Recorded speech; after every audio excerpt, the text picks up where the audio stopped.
this is Keith Townsend from virtualizedgeeks.com, and you're watching episode number 44 of Virtualized Geeks Tech Talk. So today we're going to talk about the software-defined data center yet again, but this time we're going to take it from theory to a practical application.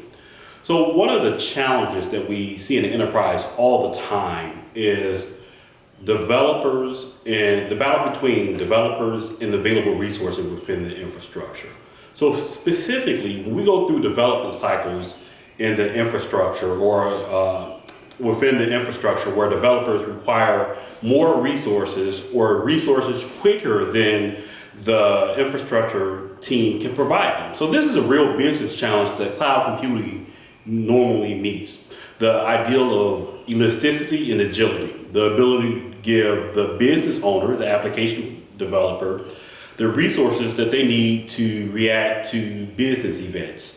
So it can be you have an external facing application that serves your customers, and there's an unexpected advertisement or sale that gives away 80,000 widgets for the price of 40,000 widgets. And now you must meet the demand of your application is functionally not able to meet the demand of the promotion.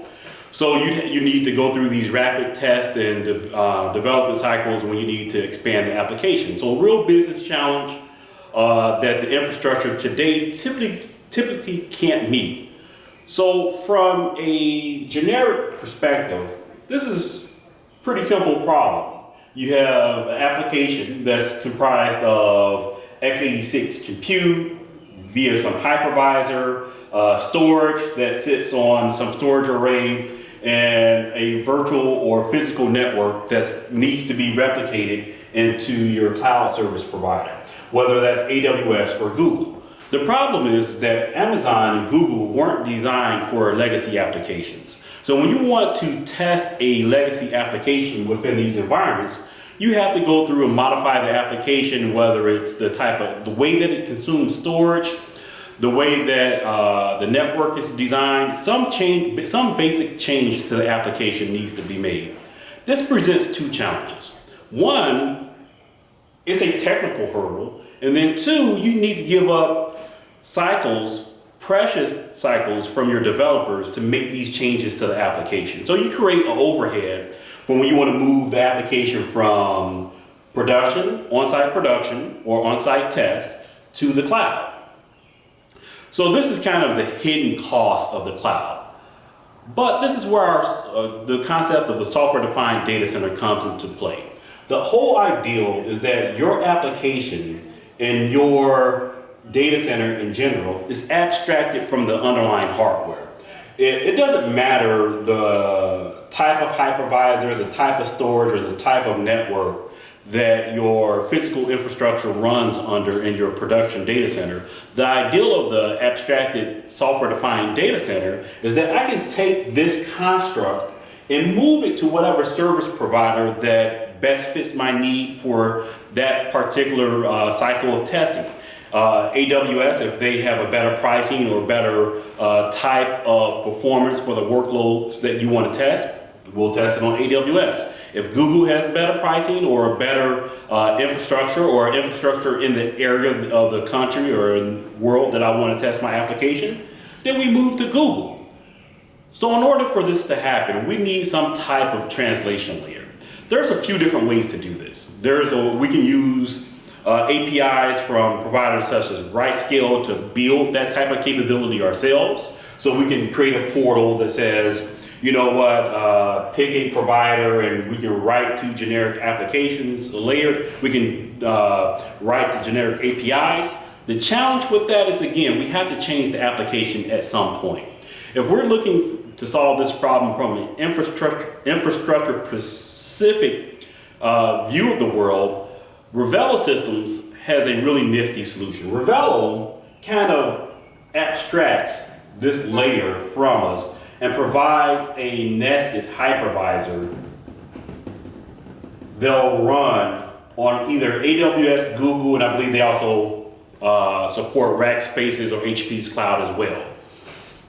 The ideal is that you can take your application wholesale, you can take the VMDK and the logical network design, import that into AWS, or import that rather into Revelo, and then they can run that using their nested virtualization software on any service provider that best fits your needs or best cost, depending on which one gives them the better cost. One of the cool things about this solution is that you don't even have to have an account with AWS or Google. You have the account with Revelo. Revelo basically resells the underlying cloud solution. More importantly, this gives us the ingredients for the software-defined data center, because this communication from data center to data center, it can be done either through REST APIs or through some type of admin console that Revelo provides.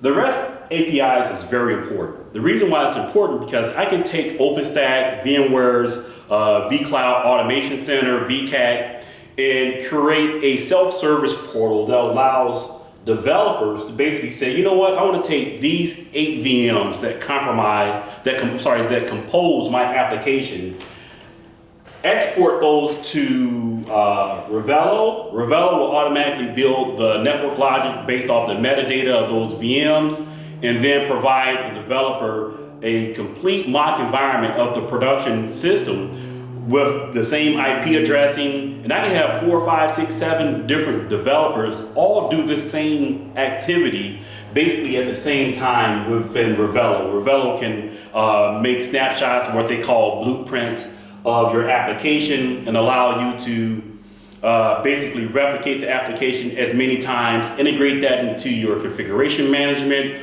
or your software development platform, software development change control platform, to allow you to test and build the application in as many containers as you need it to be. So this is pretty exciting, not just because from a practical sense, we have a solution for a very common business problem. This is important because I've in the past called software-defined data center, the software-defined data center, a great concept that was to a point vaporware. This takes it beyond the vaporware perspective and gives an example of a real business challenge that is solved with a solution that's on the market today and being leveraged today. So that's it for this episode of Virtualized Geeks Tech Talk. We'll talk to you next episode. Again, like the YouTube video, visit us on LinkedIn or via virtualizedgeek.com. Thanks a lot.